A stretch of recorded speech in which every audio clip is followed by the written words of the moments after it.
Forming a connection with someone is magical in itself. You start to feel that you think the same thoughts. Your ideas about different things in life are probably the same. You constantly find similarities. Even when you're not with them, you see things and you look at things and you remember things that that person may have mentioned. Remember places that that person might have been. Remember references that the person might have brought up. Everything seems to connect in this lovely web, an intimate web that binds the two of you together. And that is kind of exactly where we find Gaelis in the end of chapter 22 and the beginning of chapter 23 in Mary Stewart's Thornyhold. Everything is a slight reminder of Christopher John at times, even if it is a comparison of another bachelor living by himself and how that person does not in any way quite compare to Christopher John's style of living. Her journeys to different places remind her of where she might catch a glimpse of Christopher John. In its own way, it sometimes reads like what a teenage romance would read like. But I guess those things never leave us, do they? It doesn't matter if you're 12 or 22 or 42. When you're kind of in the process of really liking someone and seeing certain things with them for the future, the correlations your mind makes are probably always the same. And that's exactly where we find Gaelis. This is coupled with the fact that we know that she's had a pretty cloistered lifestyle. She is probably a very good example of an introvert. And there's this whole dialogue that is going on in her head that concerns Christopher John. And that's always at the back of every other conversation that she's having. So with this kind of a reserved but quietly exuberant feeling of the beginnings of love, whichever you might want to say, we start the chapter and we see where things go for Gaelis. And I think the reality part of this chapter is we see her go through the same kind of ups and downs that all of us at one time or the other have gone through. The constant questioning of oneself of, did I imagine that? Did he really mean that? Am I thinking too much? Should I not be feeling so much? So with that, let's start chapter 23 of Thornyhold by Mary Stewart. Mr. Masson's cottage stood a little apart from the road, and if I had not been told that he had no wife, I could have guessed it from the generally neglected look of house and garden.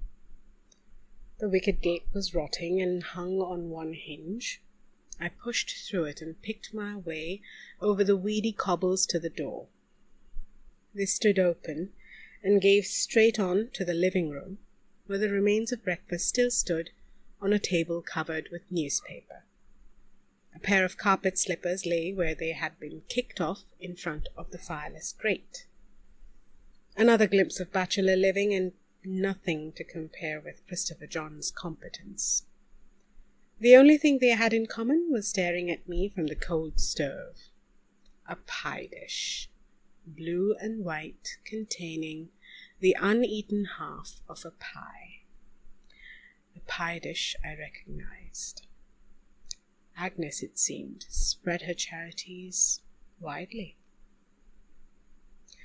Purely as a matter of form, I knocked at the door, waited the conventional half-minute for a reply, then, as if looking for the back door, trod through the weeds round to the back of the cottage. There, at the foot of what had once been a garden, stood the pigeon house. As I approached it, I heard a sound from the air above me and looked up, just as the flight of pigeons came home. 20 or so at a guess, grey and white and black, wheeling against a blue sky. They stood still.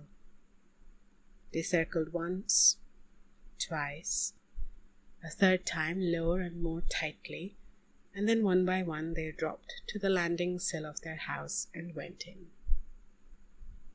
It was apparent that all Mr. Masson's spare time and care was given to the pigeon house. Though the exterior paint was fading and peeling, the woodwork was sound, and the glass and mesh of the windows looked almost new. The door, when I tried it, was securely locked, but by standing on tiptoe I could see through the wire glass of the front. Most of the birds were feeding. A few flew up in momentary alarm as they saw me, but they were used to being watched and quickly settled back to their strutting and pecking. Most of them were grey, like the first of Thornyhold's messengers, but there were dark ones among them, and a few of the soft red, and one pure and lovely white. They were all, as far as I could see, ringed, but none of them had the distinctive metallic ring of the carriers. Not that that need mean anything, I thought, as I plodded back to the gate. For all I knew, they might wear special rings to carry the tiny rolls of paper.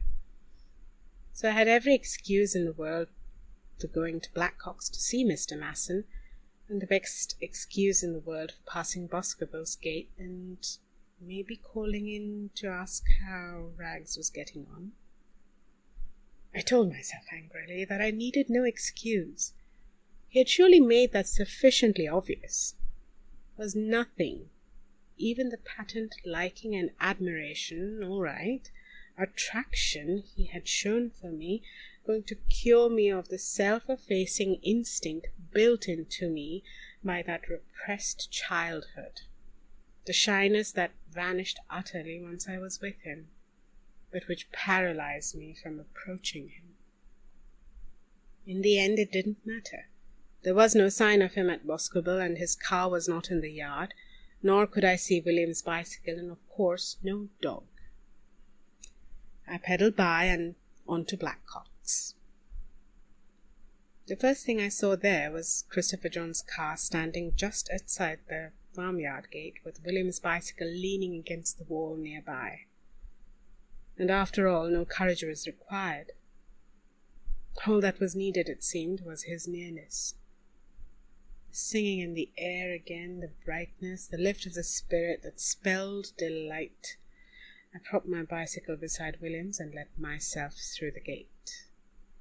At first glance the yard looked deserted, except for hens scratching and clucking among the spillings from the slacks. There were some pigeons among them which flew up with a rattle of wings, and I saw that they were wild birds, ring doves that flew high before tilting into a circle and making for the tall elms beyond the farmhouse. "Hello? Is anyone there?" My voice sounded thin and lost in the emptiness of the yard. The sun beat down on the roofs of the buildings and flashed from the car's windscreen. Cattle lowed somewhere, and I heard a chain clank. No other answer. "Christopher John? William?" Then remembering where I was. "Mr. Yelland? Mr. Masson, is anyone around?" Still no answer, not even a dog barking. But he was here, I knew it even before my eye was caught by a flight of pigeons that wheeled, dipped, circled the elms where their wild cousins hid, then flew away. Grey, rosy red and white. The Tidworth flock was out again. The sun glinted on their tilting wings, making them the snowflake wings of the crystal. He was here.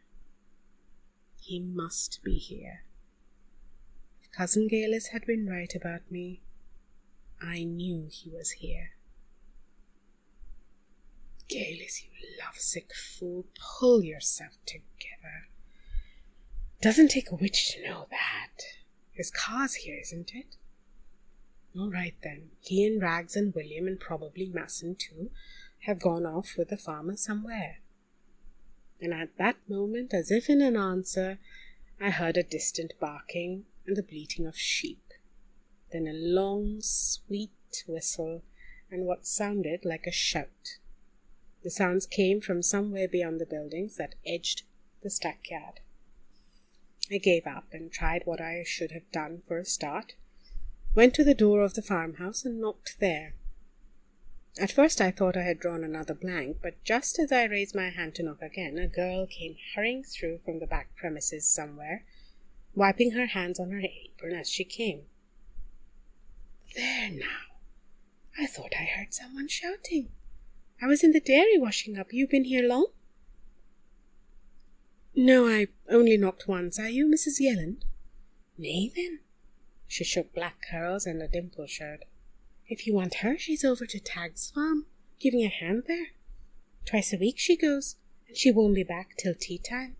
But you'll be going back that way likely, and... Actually, it was Mr. Masson I wanted a word with. I believe he works here.